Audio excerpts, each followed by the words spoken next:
بسم اللہ الرحمن الرحیم۔ السلام علیکم میرے پیارا اسلام کے پیارے دوستو۔ رمضان المبارک کے مجرب اور پاورفل وظیفے کے ساتھ آپ کی خدمت میں حاضر ہیں۔ امید کرتے ہیں کہ آپ سب خیریت سے ہوں گے اور اللہ پاک کی رحمت سے خوش و خرم ہوں گے۔ دوستو، اگر آپ چاہتے ہیں کہ سارا سال آپ پہ اللہ کی رحمت برستی رہے، اتنا رزق آ جائے جسے سنبھالنا مشکل ہو جائے، تو یہ ویڈیو آخر تک ضرور دیکھیں۔ اس ویڈیو میں ہم آپ کو رمضان المبارک کا چاند دیکھ کر کرنے کے لیے ایک ایسا عمل بتائیں گے جس سے انشاءاللہ تعالی پورا سال آپ کا رزق بارش کی طرح برسے گا۔ دوستو، وظیفہ تو بہت ہی آسان ہے۔ ہر شخص جسے سورہ قدر آتی ہے وہ یقیناً خوش نصیب افراد میں شامل ہو جائے گا، جس پہ سارا سال اللہ کی خاص رحمتیں برستی رہیں گی۔ ویڈیو میں آگے بڑھنے سے پہلے آپ سے اتنی سی درخواست کہ دوستو، اگر آپ نے ابھی تک ہمارا چینل پیارا اسلام کو سبسکرائب نہیں کیا ہوا تو ابھی سے ہم آپ سے یہ ریکویسٹ کرتے ہیں کہ آپ سب سے پہلے ہمارے چینل پیارا اسلام کو ضرور سبسکرائب کر لیں اور ساتھ ہی لگے بیل کے بٹن کو بھی کلک کر لیں تاکہ فیوچر میں اپلوڈ ہونے والی تمام معلوماتی اسلامک ویڈیوز آپ تک باقاعدگی کے ساتھ پہنچتی رہیں۔ رمضان المبارک کو دیگر تمام مہینوں پر فضیلت حاصل ہے۔ اس مہینے میں اللہ رب العزت کی رحمتوں، عنایات اور کرم نوازیوں کی عجیب شان ہوتی ہے۔ انہی برکات کا یہ ثمر ہے کہ اس میں نفل کا ثواب فرض کے برابر اور ایک فرض کا ثواب 70 فرائض کے برابر کر دیا جاتا ہے۔ حضرت عائشہ رضی اللہ تعالی عنہا فرماتی ہیں کہ جب رمضان المبارک کا مہینہ آتا تو رسول اللہ صلی اللہ علیہ وآلہ وسلم کمر ہمت کس لیتے اور اپنے بستر پر تشریف نہ لاتے یہاں تک کہ رمضان گزر جاتا، لیکن جب رمضان کی آخری 10 راتیں آتی تو سیدہ عائشہ صدیقہ رضی اللہ تعالی عنہا فرماتی ہیں کہ رسول اللہ صلی اللہ علیہ وآلہ وسلم آخری 10 دنوں میں جو کوشش فرماتے وہ باقی دنوں میں نہ فرماتے۔ رمضان المبارک میں چونکہ اجر و ثواب کئی گنا زیادہ بڑھ جاتا ہے، اس لیے جتنی بھی عبادات انسان کر سکتا ہو ضرور کرے۔ روزمرہ کی چند عبادات کو مستقل مزاجی اور اعتدال اور اطمینان سے کیا جائے تو انشاءاللہ بہت فائدہ ہوگا۔ نماز تہجد کو اپنی پوری زندگی کا معمول بنانا چاہیے، ورنہ کم از کم رمضان المبارک میں تو اسے ہر حال میں ادا کرنے کی کوشش کی جائے، کیونکہ ان دنوں میں ہمارے پاس اسے ادا کرنے کا کافی وقت ہوتا ہے اور انسان کے دل میں ہدایت و روحانیت کا نور پیدا ہوتا ہے۔ حضور صلی اللہ علیہ وآلہ وسلم نے فرمایا کہ اللہ تعالیٰ رات کے آخری تہائی حصے میں آسمان سے دنیا کی طرف نزول کر کے فرماتا ہے کہ کون ہے جو مجھ سے مانگے اور میں اسے عطا کروں، کوئی ہے جو مجھ سے بخشش اور مغفرت طلب کرے کہ میں اسے بخش دوں۔ اللہ تعالیٰ کا یہ خاص کرم ہے کہ وہ اپنی جسمانی ضروریات کو پورا کرنے پر بھی اجر و ثواب عنایت فرماتا ہے۔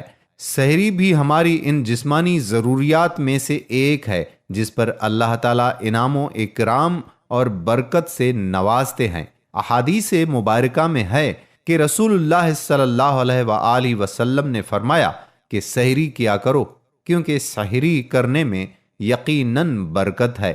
روزہ رمضان المبارک کی بہت اہم عبادت ہے۔ اس کے فضائل پر مشتمل چند احادیث پیش خدمت ہیں۔ حضرت ابو ہریرہ رضی اللہ تعالی عنہ سے روایت ہے کہ حضور اکرم صلی اللہ علیہ وآلہ وسلم نے ارشاد فرمایا کہ میری امت کو رمضان شریف میں 5 چیزیں خاص طور پر دی گئی ہیں جو پہلی امتوں کو نہیں دی گئی۔ ان کے منہ کی بو اللہ کے نزدیک مشک سے زیادہ پسندیدہ ہے، ان کے لیے فرشتے دعا کرتے ہیں، حتیٰ کہ افطار کے وقت تک دعا کرتے ہیں۔ جنت ہر روز ان کے لیے سجائی جاتی ہے۔ پھر اللہ رب العزت فرماتے ہیں کہ ان قریب میرے نیک بندے مشقتیں اپنے اوپر سے ہٹا کر تیری طرف آئیں گے۔ اس مہینے میں سرکش شیاطین قید کر دیے جاتے ہیں اور لوگ رمضان میں ان برائیوں کی طرف نہیں پہنچ سکتے جن کی طرف غیر رمضان میں جا سکتے ہیں۔ رمضان کی آخری رات میں روزہ داروں کی مغفرت کی جاتی ہے۔ صحابہ کرام رضی اللہ تعالی عنہم نے عرض کی کہ کیا یہ شب قدر ہے؟ ارشاد فرمایا کہ نہیں، بلکہ دستور یہ ہے کہ مزدور کو مزدوری کام ختم کرنے کے وقت دی جاتی ہے۔ حضرت صلی اللہ علیہ وآلہ وسلم کا ارشاد ہے کہ جو شخص بغیر کسی شرعی عذر کے ایک دن رمضان کا روزہ چھوڑ دے اور پھر تمام عمر کے روزے بھی رکھے تو اس ایک روزے کا بدل نہیں ہو سکتا۔ حضرت ابو عبیدہ رضی اللہ تعالی عنہ فرماتے ہیں کہ میں نے رسول اللہ صلی اللہ علیہ وآلہ وسلم کو یہ فرماتے ہوئے سنا کہ روزہ انسان کے لیے ڈھال ہے جب تک اس کو پھاڑ نہ ڈالے۔ ڈھال ہونے کا مطلب یہ ہے کہ جیسے آدمی ڈھال سے اپنی حفاظت کرتا ہے، اسی طرح سے روزے سے بھی اپنے دشمن یعنی شیطان سے حفاظت ہوتی ہے۔ اور روزہ پھاڑ ڈالنے کا مطلب یہ ہے کہ روزے کی حالت میں جھوٹ، غیبت اور اس قسم کے ناجائز کام کیے جائیں۔ لہٰذا روزے کے حقیقی فوائد اور ثمرات اس وقت حاصل ہوں گے جب انسان ان گناہوں کی چیزوں اور لا یعنی کاموں سے بچا رہے۔ حضرت ابو ہریرہ رضی اللہ تعالی عنہ روایت کرتے ہیں کہ حضور اکرم صلی اللہ علیہ وآلہ وسلم کا ارشاد ہے کہ 3 آدمیوں کی دعا رد نہیں ہوگی۔ ایک روزے دار کی جب وہ روزہ افطار کرتے وقت مانگتا ہے، دوسرا عادل بادشاہ کی، تیسرے مظلوم انسان کی جس کو اللہ تعالیٰ بادلوں سے اوپر اٹھا لیتے ہیں اور آسمان کے دروازے کھول دیے جاتے ہیں اور ارشاد ہوتا ہے کہ اے بندے میں تیری ضرور مدد کروں گا، گو کسی مصلحت کی وجہ سے کچھ دیر ہو جائے۔ کعب بن عجر رضی اللہ تعالی عنہ فرماتے ہیں کہ ایک مرتبہ رسول اللہ صلی اللہ علیہ وآلہ وسلم نے ارشاد فرمایا کہ ممبر کے قریب ہو جاؤ۔ ہم لوگ قریب ہو گئے۔ جب آپ صلی اللہ علیہ وآلہ وسلم نے ممبر کے پہلے زینے پر قدم رکھا تو فرمایا آمین، دوسرے زینے پر قدم رکھا تو پھر فرمایا آمین، جب تیسرے پر قدم رکھا تو پھر فرمایا آمین۔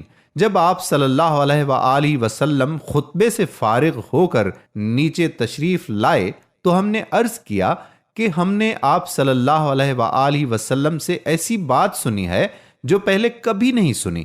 آپ صلی اللہ علیہ وآلہ وسلم نے فرمایا کہ اس وقت جبرائیل علیہ السلام میرے پاس آئے تھے۔ جب میں نے پہلے درجے پر قدم رکھا تو انہوں نے کہا کہ ہلاک ہو جائے وہ شخص جس نے رمضان کا مبارک مہینہ پایا اور پھر بھی اس کی مغفرت نہیں ہوئی۔